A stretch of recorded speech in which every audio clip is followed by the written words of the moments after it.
Ya, memasuki minggu ketiga untuk kali ini emas masih berada di zona 1820.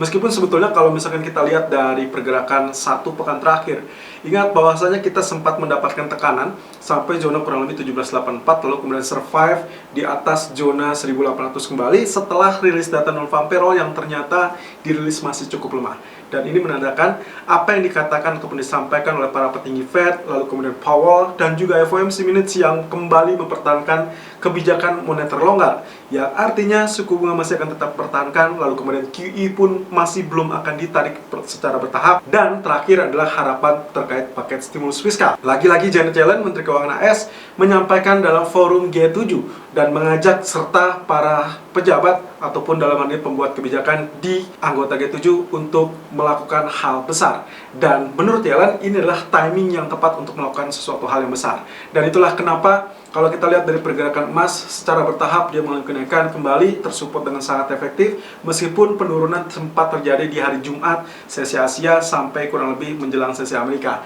Dan boom, yang kita dapati di pertengahan malam justru emas kembali rally dan berhasil mendekati zona resisten penting 1830.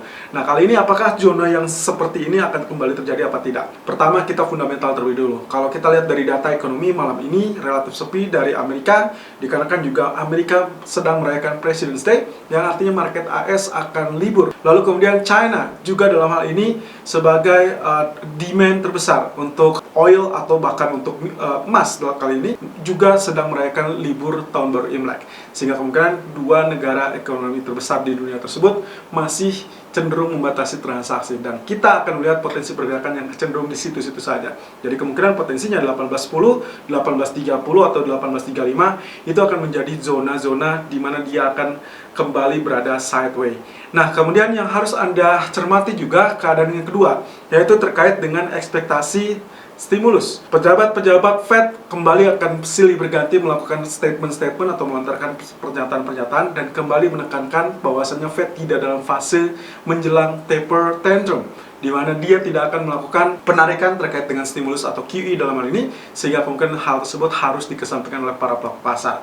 Lalu kemudian tentang suku bunga, meskipun ada kekhawatiran tentang inflasi yang mulai meningkat dengan ditandai dengan kenaikan yang sangat membasis di pasar saham utama, dan dikhawatirkan pula ini akan memancing inflasi tidak terkontrol. Tapi ini pun sudah dikatakan oleh Fed dalam hal ini FOMC ini setiap ataupun di dua pertemuan terakhir bahwasanya mereka masih memiliki tools untuk mengatasi hal tersebut, termasuk juga dukungan dari Janet Yellen yang juga sebagai mantan ketua Fed. Nah, perhatikan dengan zona tersebut, maka pergerakan tersebut mungkin saja akan justru secara perlahan tapi pasti mendorong emas kembali menapaki tangga kenaikan. Meskipun yang harus menjadi zona PR kita adalah 1852, 1858 yang kembali akan menjadi momok yang menakutkan bagi zona bullish kembali. Kita lihat technical view kali ini dengan keadaan di mana head and shoulder ditemukan kembali di dalam grafik H4 DXY ataupun US dollar, dan juga keadaan-keadaan yang lain yang mungkin saja menjadi faktor pendukung untuk emas bangkit kembali. Kita lihat technical view 15 Februari 2021. Irfan untuk Agrodana. Technical Outlook DXY di jam 11:52 waktu Indonesia bagian Barat, tanggal 15 Februari 2021. Kembali dengan fase tekanan yang di minggu lalu sebetulnya dia sempat berbalik dan bahkan tembus zona support. Ya, ini kurang lebih di tanggal 9 Februari yang lalu. Jadi selama satu pekan terakhir dia dalam fase tekanan. Nah, kemudian di hari Jumat justru ditutup dengan keadaan candlestick seperti demikian. Padahal kita sempat memiliki kesempatan ataupun harapan bahwasanya akan terjadi reversal bullish di saat hari Jumat kemarin. Tapi sayangnya bullish ternyata gagal. Lalu dia hanya sempat spike sesaat, tertahan equal dengan area 38.2% ataupun historical price-nya, kemudian dia kembali mengalami penurunan. Saya beberapa waktu yang lalu sempat mengatakan ini ada fase tekanan yang mungkin saja terjadi, dan kita lihat dari sisi grafik H4. Minggu lalu saya sempat men-share tentang kemungkinan outlook-nya kalau misalkan dia sudah tembus kembali di dalam zona trendline ataupun support, maka kemungkinan potensi yang akan kita nantikan adalah terkait dengan head and shoulder. Oke, Anda perhatikan seperti ini.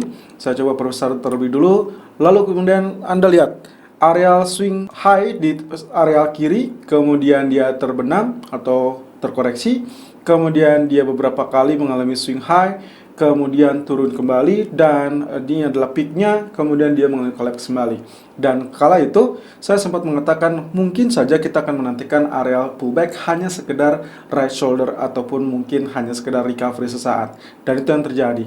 Dia hanya naik terbatas dan sekarang dia ada di sini. Yang menjadi area dari head and shoulder sendiri itu berada di area ini. Ini bagian left shoulder dan ini bagian head, ini adalah bagian right shoulder, sehingga kemungkinan potensi neckline saya akan menggunakan tarikan area di area tersebut. Jadi kalau misalkan dilihat dari area ini, justru kita mendapati pola dari head and shoulder tersebut sedang mengalami ujian di bagian neckline. Artinya apa? Artinya kalau misalkan ternyata dia mengalami penurunan atau tembus dari area support ini atau neckline ini, maka potensi selanjutnya adalah pola penurunan dari head and shoulder. Tentunya ini mengantarkan pelemahan US dollar akan kembali berlanjut dan tentunya menguntungkan dari sisi kontraflow terhadap dolar. Salah satunya adalah emas ataupun pound sterling ataupun euro USD dan lain-lain. Kemudian kalau kita lihat dari grafik H1, kemarin juga kita sudah sempat mengatakan tentang pullback yang ternyata sekarang sudah sangat kentara ya. Oke, saya delete terlebih dulu bagian trend channel karena dia sudah tembus. Ini adalah cikal bakal dari grafik H4 tadi. Tapi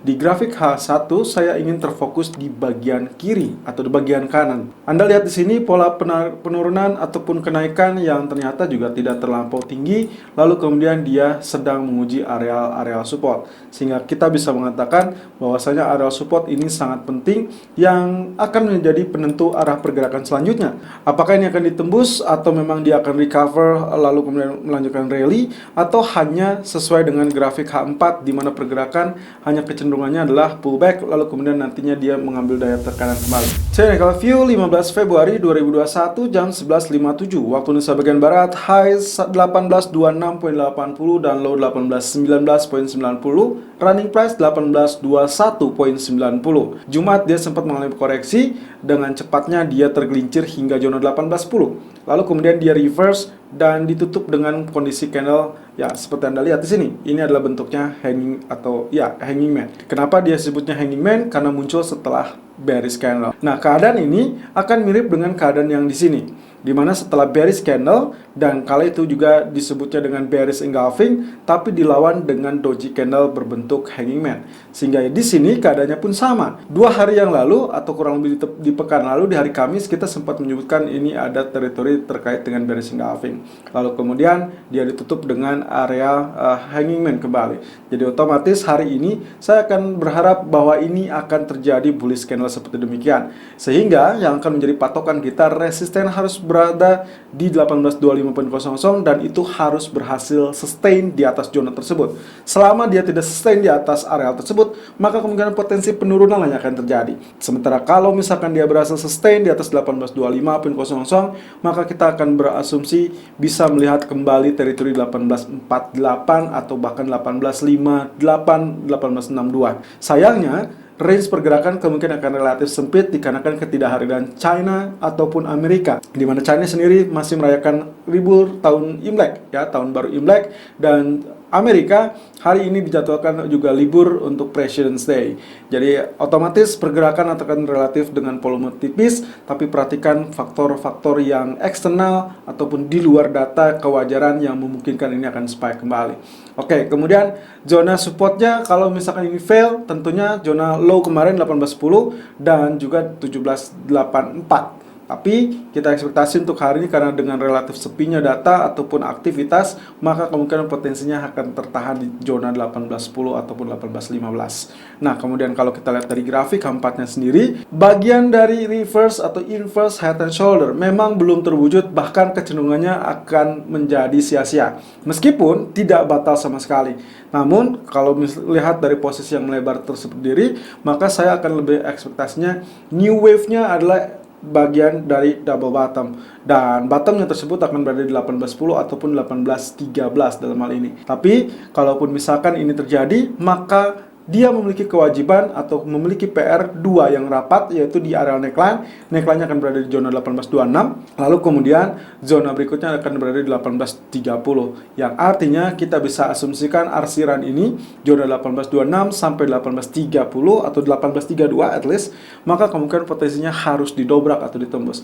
Dan kalau itu berhasil terjadi, maka kita akan lihat 1848, 1852 dan seterusnya. Tapi lagi-lagi PR yang berikutnya akan menghadang di zona 1841. Sementara jika memang ini gagal 1826 hingga 1832, maka kemungkinan dia akan kembali turun dan terjebak dalam fase pengujian di zona psikologis 1800. Kemudian di grafik H1, saya juga melihat hal yang hampir sama. Namun kali ini kalau Anda terfokus dengan bagian kanan, maka potensi pergerakannya sudah seharusnya dia akan mengalami kenaikan.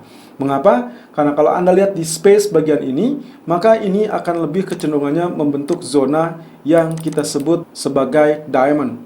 Nah, kurang lebih bentukannya akan seperti ini.